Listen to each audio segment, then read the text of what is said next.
السلام عليكم ورحمة الله تعالى وبركاته. الحمد لله رب العالمين، والصلاة والسلام على سيد المرسلين وعلى آله وصحبه أجمعين. أما بعد، فقد قال الله تعالى في القرآن العظيم وفي الفرقان المجيد بعد أعوذ بالله من الشيطان الرجيم بسم الله الرحمن الرحيم. لقد خلقنا الإنسان في كبد وقال الله تعالى إنك كادح إلى ربك كدحا فملاقيه فأما من أوتي كتابه بيمينه وأما من أوتي كتابه بشماله. قال رسول الله صلى الله عليه وسلم إن الدنيا خضر فاتقوا الدنيا واتقوا النساء.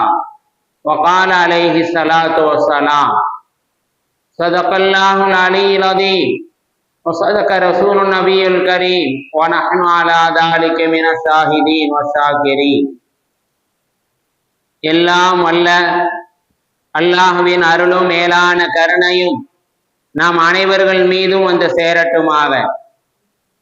நமது உயிரிலும் மேலான முஹம்மது முஸ்தபா ரசூலை கரீம் ஸல்லல்லாஹு அலைஹி வஸல்லம் அவர்களின் அன்பும் ஷஃபாஅத்தும் நாம் அனைவர்கள் மீதும் நிறைவாக உண்டாகட்டுமாக.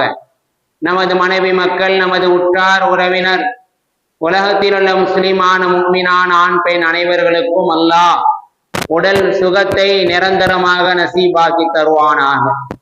திடீர் மரணங்கள், வாகன விபத்துக்கள், நிலநடுக்கங்கள், நிலச்சரிவுகள் போன்ற மரணங்களிலிருந்தும் அல்லாஹ் நம் அனைவர்களையும் முழுமையாக பாதுகாத்து அருள் புரிவானாக.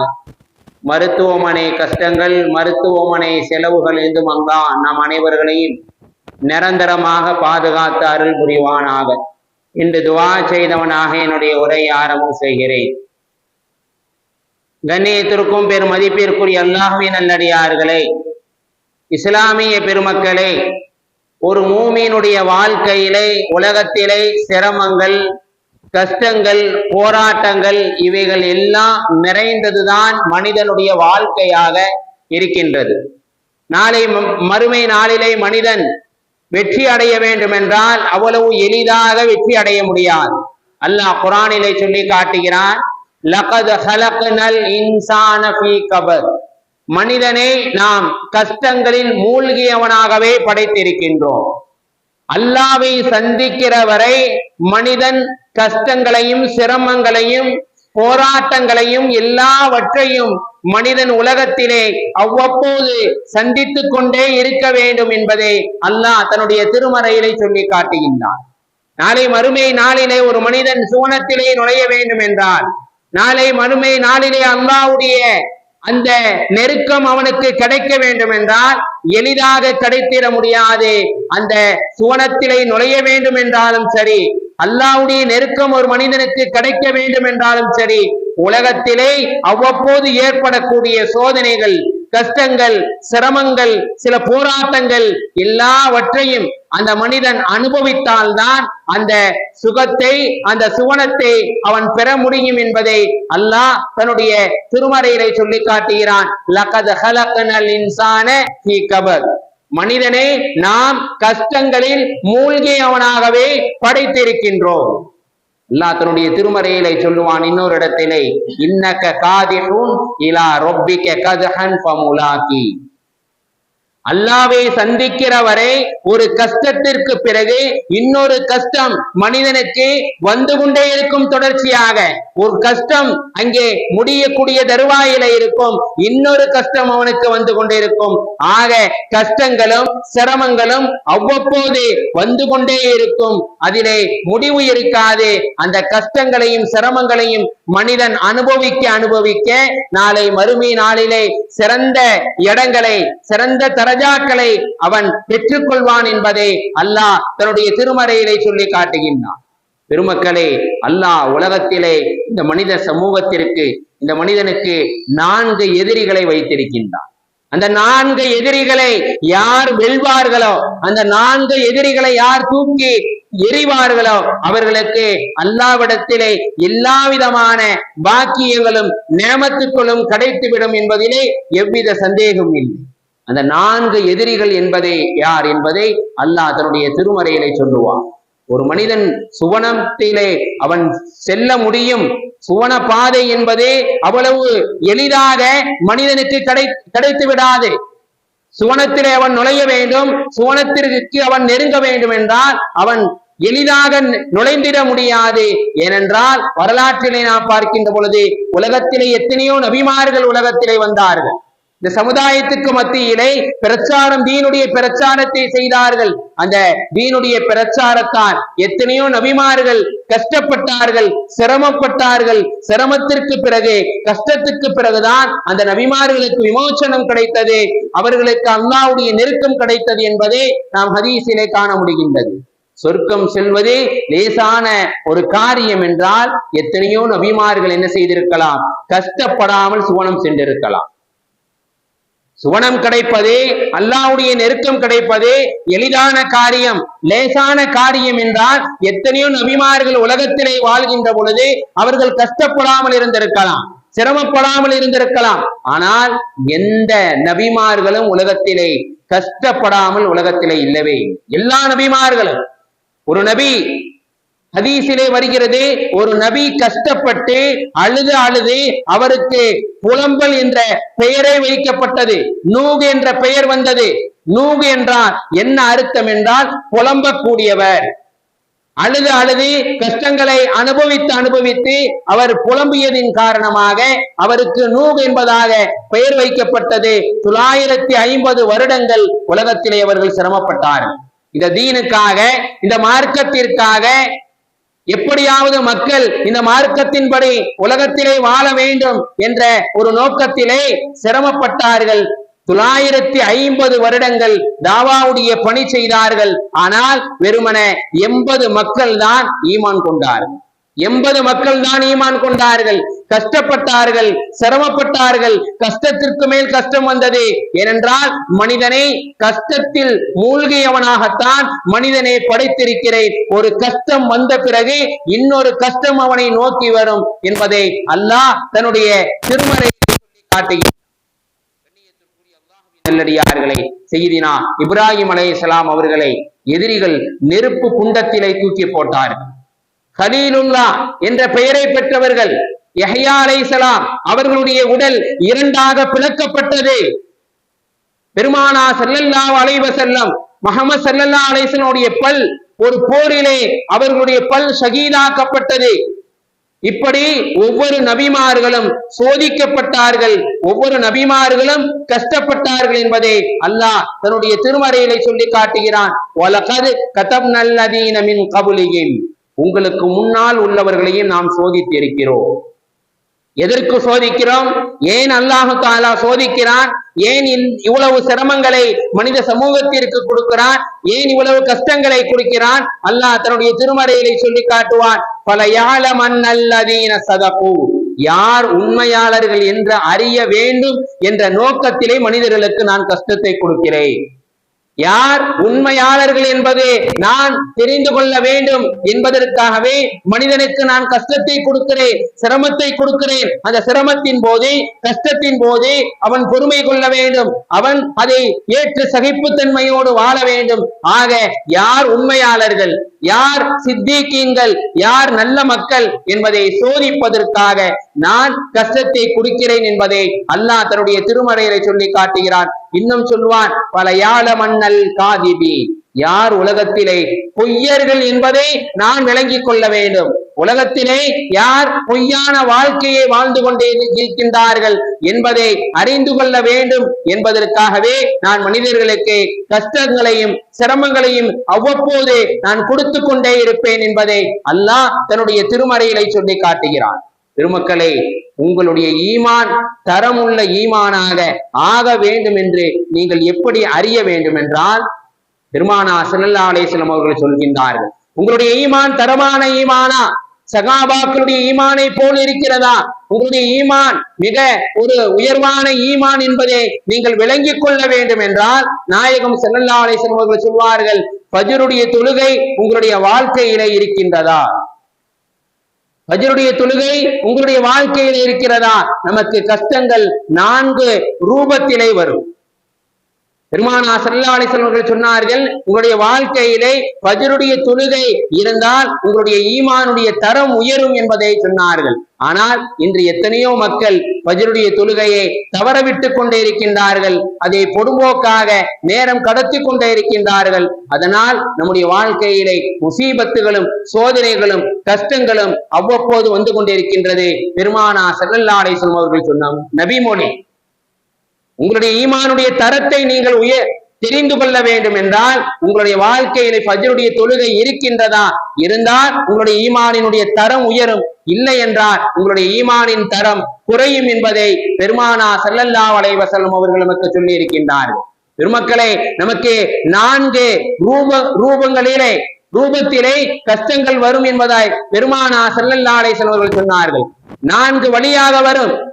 2 நமக்கு வெளியே இருக்கிறது, இன்னும் 2 நமக்கு உள்ளே இருக்கிறது. 2 எதிரிகள் இருக்கிறார்கள். மனித சமூகத்தை வழிகெடுப்பதற்காக, மனிதனை நாசப்படுத்துவதற்காக 4 எதிரிகள் இருக்கிறார்கள். அதிலே 2 எதிரி நமக்கு வெளியே இருக்கிறார்கள், இன்னும் 2 எதிரி நமக்கு உள்ளேயே இருக்கிறார்கள். நமக்கு வெளியே இருக்கக்கூடிய 2 எதிரி யார்?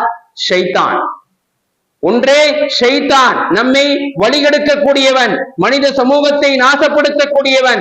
முதல் எதிரி, நமக்கு வெளியே இருக்கக்கூடிய முதல் எதிரி ஷைத்தான். 2வது துன்யா, நமக்கு உள்ளேயே இருக்கக்கூடிய 2 எதிரி யார் என்றால் நஃப்ஸும் ஹவாவும் என்பதாக பெருமானார் ஸல்லல்லாஹு அலைஹி வஸல்லம் அவர்கள் சொன்னார்கள். ஆக மனிதனை வழிகெடுப்பதற்காக, மனிதனை நாசப்படுத்துவதற்கு 4 எதிரிகள். 2 எதிரிகள் நமக்கு வெளியே இருக்கக்கூடியவர்கள். அதிலே ஒன்று ஷைத்தான், இன்னொன்று இந்த துன்யா, இந்த அழியக்கூடிய துன்யா. நமக்கு வெளியே இருக்கக்கூடிய, நமக்கு உள்ளே இருக்கக்கூடிய 2 எதிரி நம்முடைய நஃப்ஸ், நம்முடைய ஹவாவும் என்பதை பெருமானார் ஸல்லல்லாஹு அலைஹி வஸல்லம் அவர்கள் நமக்கு சொல்லி இருக்கின்றார்கள். பெருமக்களே, உலகத்திலே வாழ்வது கஷ்டமானது, உலகத்திலே வாழ்வது சிரமமானது. ஆனால் அதே உலகத்தை யார் வென்று விடுவார்களோ, அதே உலகத்திலே யார் சகிப்புத்தன்மையோடு வாழ்வார்களோ அவர்களுக்கு அல்லாஹ்விடத்திலே நிறைய பாக்கியங்களும் நியமத்துக்களும் இருக்கு என்பதை இங்கே அல்லாஹ்வும் அல்லாஹ்வுடைய ரசூல் ஸல்லல்லாஹு அலைஹி வஸல்லம் அவர்களும் நமக்கு தெளிவுபடுத்தி இருக்கின்றார்கள். அல்லாஹு தஆலா அதனுடைய திருமறையிலே சொல்லி காட்டுவான். ஷைத்தானை பற்றி சொல்கிறான். ஷைத்தான் மனிதனை வழிகெடுக்கக்கூடியவர். இன்ன ஷைத்தான லகும் அதுவுன் முபீன். ஷைத்தான் என்பவன் பகிரங்கமான எதிரி. அவனை நீங்கள் எதிரியாகவே நீங்கள் ஆக்குங்கள் என்பதை அல்லாஹ் தன்னுடைய திருமறையிலே சொல்லி காட்டுகிறான். ஷைத்தான் என்பவன் பகிரங்கமான எதிரி. அவனை நீங்கள் எதிரியாகவே ஆக்குங்கள், நண்பனாக நீங்கள் ஆக்காதீர்கள். அல்லாஹ் தாபுது, ஷைத்தானுக்கு நீங்கள் வழிபடாதீர்கள். அல்லாஹ் தாபுது, நீங்கள் ஷைத்தானுக்கு வழிபடாதீர்கள் என்பதை அல்லாஹ் தன்னுடைய திருமறையிலே சொல்லி காட்டுகின்றான். பெருமக்களே, ஒவ்வொரு மனிதனுடைய உள்ளத்திலே ஷைத்தான் சில விஷயங்களை உதிக்க செய்வான். மலக்குகள் சில மனிதர்களுடைய உள்ளத்திலே சில விஷயங்களை உதிக்க செய்வார்கள். மலக்குகள் நல்ல விஷயங்களை உதிக்க செய்வார்கள். ஆனால் ஷைத்தான் கெட்ட விஷயங்களை மனிதனுடைய உள்ளத்திலே போடுவான். உன்னுடைய பாக்கெட்டிலே 10 ரூபாய் இருக்கிறது. ஒருவன் யாசகம் கேட்கிறான், ஒருவன் யாசகம் கேட்கின்றான். ஆனால் உன்னுடைய உள்ளம் என்ன செய்கிறது? நீ கொடுக்காதே, 10 ரூபாய் தான் இருக்கிறது, 10 ரூபாயை கொடுத்து நீ உன்னை கேவலப்படுத்திக் கொள்ளாதே, அதிகமாக பிறகு கொடுத்துக் கொள்ளலாம், பிறகு தர்மம் செய்து கொள்ளலாம், கம்மியாக இருக்கிறது என்பதாக கெட்ட விஷயங்களை ஷைத்தான் என்பவன் மனிதனுடைய உள்ளத்திலே போடுவான். ஆனால் மலக்குமார்கள் என்ன செய்வார்கள்? நல்ல விஷயங்களை போடுவார்கள். எவ்வளவு இருக்கிறதோ அவ்வளவே உன்னுடைய தர்மமாக நீ வெளியே கொடு. 1 ரூபாய் தர்மம் செய்தால் அது 10 ரூபாயாக அல்லாஹ்விடத்திலே கணிக்கப்படும். ஆகையால் நீ 10 ரூபாயாக இருந்தாலும் சரி, கம்மியான பணமாக இருந்தாலும் சரி, அதை தர்மம் செய்து நிறைய நன்மைகளை நீ பெற்றுக் கொள்ளலாம் என்ற நல்ல விஷயங்களை மலக்குமார்கள் போடுவார்கள் என்பதை பெருமானார் ஸல்லல்லாஹு அலைஹி வஸல்லம் அவர்கள் நமக்கு சொல்லி இருக்கின்றார்கள். பெருமக்களே, உதாரணத்துக்கு எடுத்துக்கொண்டால் ஒருவன் தொழுகையிலே நிற்கிறான், அங்கேயும் ஷைத்தான் வந்து விடுவான், எங்கேயும் ஷைத்தான் இருப்பான். முக்கியமாக தொழுகையிலே ஷைத்தான் வந்து மனிதனை வழிகெடுப்பான், மனிதனுடைய அந்த தொழுகையை நாசப்படுத்துவான் என்பதை பெருமானார் ஸல்லல்லாஹு அலைஹி வஸல்லம் அவர்கள் நமக்கு சொல்லி இருக்கின்றார்கள். ஒரு சஹாபி வந்து பெருமானாரிடம் கேட்டார், யா ரசூலல்லாஹ், நான் தொழுகையிலே இருந்தால் காற்று பிரிவதை போல எனக்கு சப்தம் கேட்கின்றது. மசாயில் கேட்கிறார் ஒரு சஹாபி, நாயகமே, நான் தொழுகையிலே நின்றால் காற்று பிரிவதை போல எனக்கு சப்தம் கேட்கிறது, நான் ஒளி செய்து விட்டு வரலாமா என்று தோணுகின்றது என்பதாக பெருமானார் ஸல்லல்லாஹு அலைஹி வஸல்லம் அவர்களிடம் கேட்டபொழுது நபி சொன்னார்கள், வேண்டாம் என்று சொன்னார்கள். வேண்டாம், நீங்கள் தொழுகையிலே நிற்கின்ற பொழுது உங்களுடைய பின்பக்கமாக வந்து ஷைத்தான் ஊதி விடுகிறான். நீங்கள் நினைக்கின்றீர்கள் நமக்கு காற்று பிரிந்து விட்டது என்பதாக நீங்கள் நினைக்கின்றீர்கள். ஹதீஸிலே சொன்னார்கள் பெருமானார் ஸல்லல்லாஹு அலைஹி வஸல்லம் அவர்கள், ஒரு அடியான் தொழுகையிலே நிற்கின்ற பொழுது அவனுடைய பின்பக்கத்திலே இருக்கும் முடியை பிடித்து ஷைத்தான் இழுக்கிறான். இது ஷைத்தானுடைய வேலை, இது ஷைத்தானுடைய ஊசலாட்டம். காற்று பிரிவதை போல தெரியும், ஆனால் காற்று பிரிந்திருக்காது. ஆகையால் நீங்கள் சென்று ஒளி செய்ய வேண்டாம், இது ஷைத்தானுடைய தீண்டுதல் என்பதை பெருமானார் ஸல்லல்லாஹு அலைஹி வஸல்லம் அவர்கள் அந்த சஹாபியை நோக்கி சொன்னார்கள். உறுதியாக காற்று பிரிகிறது என்று அடையாளத்தையும் நபி ஸல்லல்லாஹு அலைஹி வஸல்லம் அவர்கள் சொன்னார்கள். காற்று பிரிவதை போல நீங்கள் உங்களுடைய உள்ளத்திலே சந்தேகம் எழுந்தது அல்லவா? உறுதியாக எப்பொழுது காற்று பிரியும் என்றால் துர்நாற்றம் வரும், இன்னும் சப்தம் ஏற்படும். இந்த இரண்டு அடையாளங்கள் இருந்தால்தான் நீங்கள் சென்று ஒளி செய்ய வேண்டும். நீங்கள் ஏற்கனவே சொன்னது ஷைத்தானுடைய ஊசலாட்டம், ஷைத்தானுடைய வேலை என்பதை பெருமானார் ஸல்லல்லாஹு அலைஹி வஸல்லம் அவர்கள் அந்த சஹாபிக்கு விளக்கப்படுத்தினார்கள். கண்ணியத்திற்குரிய அல்லாஹ்வின் நல்லடியார்களே, இஸ்லாமிய பெருமக்களை, கணவன் மனைவிக்கு மத்தியிலே ஷைத்தான் வருவான், கணவன் மனைவிக்கு மத்தியிலே ஷைத்தான் அங்கே வந்து விளையாடுவான், அவர்கள் இருவர்களுக்கு மத்தியிலே சண்டைகளையும் பிரச்சனைகளையும் ஏற்படுத்துவான். இது யாருடைய வேலை? ஷைத்தானுடைய வேலை. மனிதனை வழிகெடுக்கக்கூடிய வேலை ஷைத்தானுடைய வேலை என்பதை நாம் இந்த நேரத்திலே விளங்கிக் கொள்ள கடமைப்பட்டிருக்கிறோம். ஒவ்வொரு கட்டத்திலும் ஷைத்தானுடைய சூழ்ச்சி இருந்து கொண்டே இருக்கும். ஷைத்தானுக்கும் மனிதனுக்கும் எங்கே இருந்து அவனுடைய தொடர்ச்சி ஏற்படுகிறது என்றால் பெருமக்களை ஆதியில் இருந்து ஆரம்பித்து விட்டது. ஷைத்தானுக்கும் மனிதனுக்கும் உள்ள அந்த தொடர்பு எங்கே இருந்து ஆரம்பித்தது?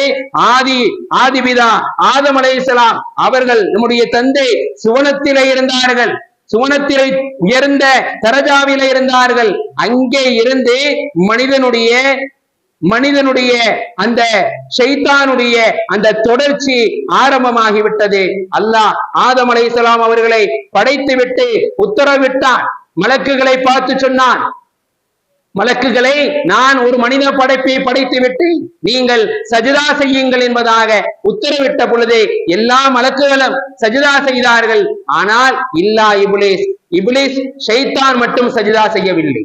அல்லாஹ் தண்டித்து இருக்கலாம், அல்லாஹ் ஏன் நீ சஜிதா செய்யவில்லை, ஏன் என்னுடைய கட்டளையை நீ கட்டளைப்படி நடக்கவில்லை என்பதாக கேள்வி கேட்டிருக்கலாம், தண்டித்திருக்கலாம்.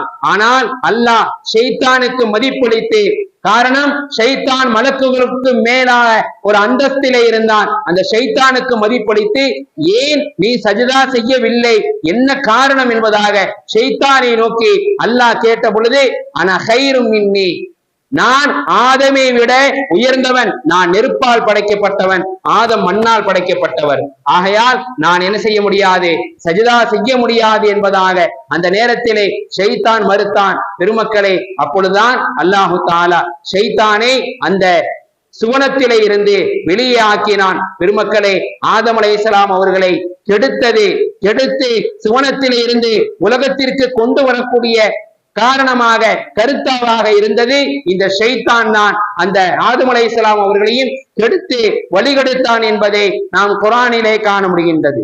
பெருமக்களே, அல்லாஹு தஆலா ஆதம் அலைஹிஸ்ஸலாம் அவர்களையும் ஹவ்வா அலைஹிஸ்ஸலாம் அவர்களையும் படைத்து என்ன செய்தான்? சுவனத்திலே உலாவரச் செய்தான். நீங்கள் எங்கு வேண்டுமானாலும் எப்படி வேண்டுமானாலும் இருக்கலாம், எவ்வளவு சுகங்களையும் நீங்கள் அனுபவிக்கலாம், என்ன இன்பங்களையும் நீங்கள் பெற்றுக்கொள்ளலாம் என்று சொன்ன பொழுது அல்லாஹ் ஒரு கட்டளை பிறப்பித்தான். இதோ இந்த மரம் இருக்கிறதே, இந்த மரத்தில் உள்ள பழங்களை மட்டும் நீங்கள் புசிக்க கூடாது, அதை மட்டும் நீங்கள் தொடக்கூடாது என்பதாக அங்கே கட்டளை போட்டான். பெருமக்களே, அல்லாஹ் சொன்னான், ஒரே ஒரு மரத்தை காட்டி இதை சாப்பிடாதீர்கள் என்று அல்லாஹ் சொன்னான். சுவனத்திலே அல்லாஹ் படைத்த படைப்பின் தன்மை என்னவென்றால், நாம் இந்த உலகத்திலே எதை சாப்பிட்டாலும் அது கழிவாக போய்விடும். ஆனால் சுவனத்திலே எதை சாப்பிட்டாலும் அது கழிவாக வெளியாகாது, அது வியர்வையாகத்தான் வெளியாகும். இது சுவனத்தினுடைய தன்மை. ஆனால் அல்லாஹ் எதை பார்த்து ஆதமே இதை சாப்பிடாதே என்று தடுத்தானோ அதை மட்டும் சாப்பிட்டால் மலமாக ஜலமாக அது வந்துவிடும். இப்ப இப்லீஸ் இந்த இருவர்களை என்ன செய்தான்? வெளியாக்குவதற்கு, கெடுப்பதற்கு அவர்களை பார்த்து சொன்னான். ஆதம் அலைஹிஸ்ஸலாம் அவர்களை பார்த்து ஷைத்தான் சொன்னான், ஃபதல்லாஹுமா இன்னி லகுமா மினன் நாசிஹீன். சத்தியமிட்டு சொன்னான், உங்களை இதை ஏன் சாப்பிடக்கூடாது என்று அல்லாஹ் சொல்லி இருக்கின்றான் தெரியுமா? இதை சாப்பிட்டால் சுவனத்திலே நீங்கள் நிரந்தரமாக தங்கிவிடுவீர்கள். ஷைத்தானுடைய ஆசை வார்த்தைகள், ஷைத்தானுடைய அந்த இன்ப வார்த்தைகள் அங்கே வழிகெடுக்கின்றான். ஆதம் அலைஹிஸ்ஸலாம் அவர்களை நீங்கள் இந்த கனியை சாப்பிடக்கூடாது என்பதாக அல்லாஹ் உங்களை தடுத்து வைத்திருக்கிறான். நீங்கள் சாப்பிட்டால் நிரந்தரமாக இந்த சுவனத்திலே இருந்து விடுவீர்கள். அல்லாஹ்வுக்கு இது பிடிக்கவில்லை.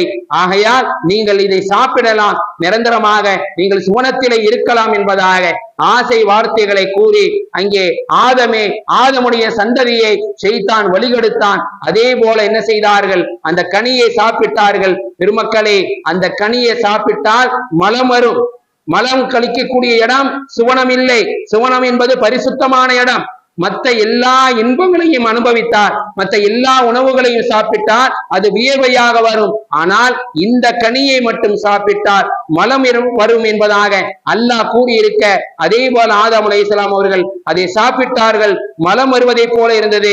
அல்லாஹ் இதை பார்த்து, என்னுடைய கட்டளையை மீறிவிட்டாய், உனக்கு இப்பொழுது மலம் வந்துவிடும், அசுத்தம் வந்துவிடும். அசுத்தத்தை கழிக்கக்கூடிய இடம் சுவனம் இல்லை. ஆகையால் நீ துன்யாவுக்கு போ, நீ உலகத்திற்கு போ என்பதாக அல்லாஹ் ஆதம் அலைஹிஸ்ஸலாம் அவர்களையும் அவருடைய மனைவியும் அவருடைய சந்ததியையும் உலகத்திற்கு அனுப்பினான். பெருமக்களை, சுவனத்திலே உயர்ந்த தரஜாவிலே இருந்த அந்த ஆதம் அலைஹிஸ்ஸலாமுடைய மனைவியும் கெடுத்து சீரழித்து உலகத்திற்கு கொண்டு வந்தது இந்த ஷைத்தான். இன்னும் ஷைத்தான் அல்லாஹ்விடத்திலே ஒரு என்ன செய்தான்? சபதம் போட்டான்.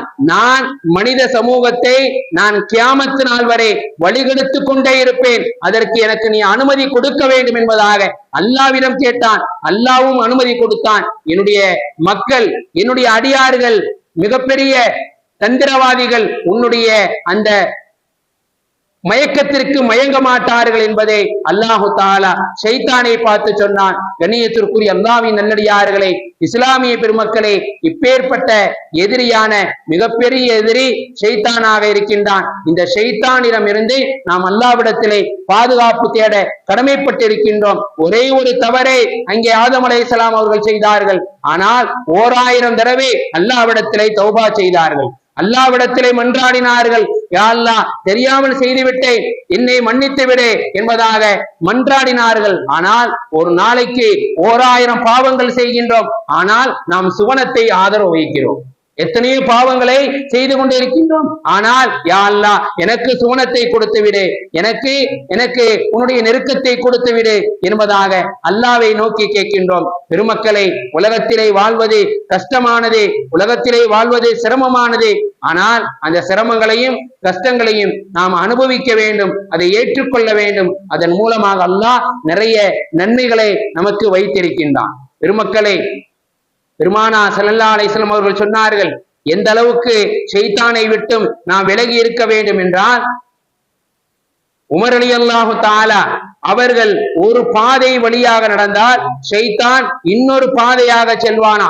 அந்த அளவுக்கு ஷைத்தானை விட்டும் நாம் விரண்டோட வேண்டும், ஷைத்தான் நம்மை விட்டும் விரண்டோட வேண்டும் என்ற எண்ணத்திலே உங்களுடைய வாழ்க்கையை நீங்கள் அமைத்துக் கொள்ளுங்கள். எந்த அளவுக்கு ஹஸரத் உமர் ரலியல்லாஹு தஆலா அவர்களுடைய வாழ்க்கை இருந்ததோ, எந்த அளவுக்கு ஷைத்தான் உமர் ரலியல்லாஹு தஆலா அவர்களுக்கு பயப்பட்டானோ, அந்த அளவுக்கு ஷைத்தான் உங்களை விட்டு விரண்டோட வேண்டும். அவன் பகிரங்கமான எதிரி என்பதை பெருமானார் ஸல்லல்லாஹு அலைஹி வஸல்லம் அவர்கள் சொன்னார்கள். இரண்டாவது எதிரி துன்யா. ஒரு மனிதனுக்கு துன்யா என்பதே எதிரி என்பதை பெருமானார் ஸல்லல்லாஹு அலைஹி வஸல்லம் அவர்கள் நமக்கு சொல்லுகின்றார்கள். இந்த உலகம் என்பது ஒரு வயதான ஒரு கிழவியை போல, இந்த உலகம் என்பது ஒரு வயதான கிழவியை போல. ஏன் இப்படி கிழவி என்று சொல்கின்றார்கள் என்றால், இந்த உலகம் படைக்கப்பட்டு லட்சோப லட்ச நாட்களாக ஆகிவிட்டது. படைக்கப்பட்ட ஆரம்பத்திலே இந்த உலகம் குமரியாக இருந்தது, ஆனால் இப்பொழுது இந்த உலகம் கிழவியாக ஆகிவிட்டது. ஆனால் இந்த நேரத்திலும் அந்த உலகம் தன்னை குமரியை போல அலங்கரித்துக் கொண்டு மனிதனை வழிகெடுத்துக் கொண்டு இருக்கிறது. ஆகையால் இந்த துன்யா ஃபத்தகு துன்யா, இந்த துன்யாவை விட்டும் நீங்கள் விலகி வாருங்கள். பெண்களை விட்டும் நீங்கள் விலகி வாழுங்கள். இந்த இருவர்களும் குழப்பவாதிகள், மனிதனை வழிகெடுக்கக்கூடியவர்கள் என்பதை பெருமானார் ஸல்லல்லாஹு அலைஹி வஸல்லம் அவர்கள் நமக்கு சொல்லி இருக்கின்றார்கள். பெருமக்களே, அப்பேற்பட்ட அந்த உலகத்திலே தான் நாம் வாழ்ந்து கொண்டிருக்கின்றோம். நாயகம் ஸல்லல்லாஹு அலைஹி வஸல்லம் அவர்கள் ஒரு ஹதீஸிலே சொன்னார்கள், அத்துன்யா, இந்த உலகம் இருக்கிறதே, சிஜ்னுல் மூமினி, மூமின்களுக்கு சிறைச்சாலை. எப்படி ஒரு மனிதன் ஜெயிலிலே அந்த சிறைச்சாலையிலே சில கட்டுப்பாடுகளோடு சில விஷயங்களோடு கண்டிஷனோடு வாழ்கின்றானோ, அதே போலத்தான் உலகத்திலே வாழ வேண்டும். உலகத்திலே வாழ்கின்ற பொழுது கஷ்டம் இருக்கும், சிரமம் இருக்கும். ஆனால் ஒரு சிறைச்சாலையிலே வாழ்வதை போல ஒரு மூமின் வாழ வேண்டும் என்பதாக சொன்னார்கள். இன்னும் சொன்னார்கள், அத்துன்யா, இந்த உலகம் இருக்கிறதே, ஜன்னத்துல் காஃபிரின், காஃபிர்களுக்கு சொர்க்கத்தை போல, அவர்கள் இஷ்டத்தை போல, அவர்களுடைய அந்த இஷ்டம் போல உலகத்திலே வாழ்வார்கள். அவர்களுக்கு எந்த கேள்விகளுக்கும் இருக்காது, அவர்களுக்கு எந்த பிரச்சனையும் இருக்காது. ஆனால் ஒரு மூமினுக்கு விசாரணை இருக்கிறது. ஆகையால் உலகத்திலே வாழ்கின்ற பொழுது சில கட்டுப்பாடுகளோடு வாழ வேண்டும் என்பதை நமக்கு அல்லாஹ்வும் அல்லாஹ்வுடைய ரசூலும் நமக்கு தெளிவுபடுத்தி இருக்கின்றார்கள். கண்ணியத்திற்குரிய அல்லாஹ்வின் நல்லடியார்களை, உலகத்திலே ஏற்படக்கூடிய கஷ்டங்களையும் சிரமங்களையும் பொறுத்து சகித்து கொண்டு நாம் அல்லாஹ்விற்கு பிடித்தமானவர்களாக, அல்லாஹ்வுக்கு நெருக்கமானவர்களாக வாழ்வதற்கு வல்ல நாயன் நம் அனைவர்களுக்கும் தௌஃபீக் செய்து அருள் புரிவானாக. வாஹித் தவ்ஆனா அல்ஹம்துலில்லாஹி ரப்பில் ஆலமீன். அஸ்ஸலாமு அலைக்கும் வரஹ்மத்துல்லாஹி தஆலா வபரகாத்துஹு.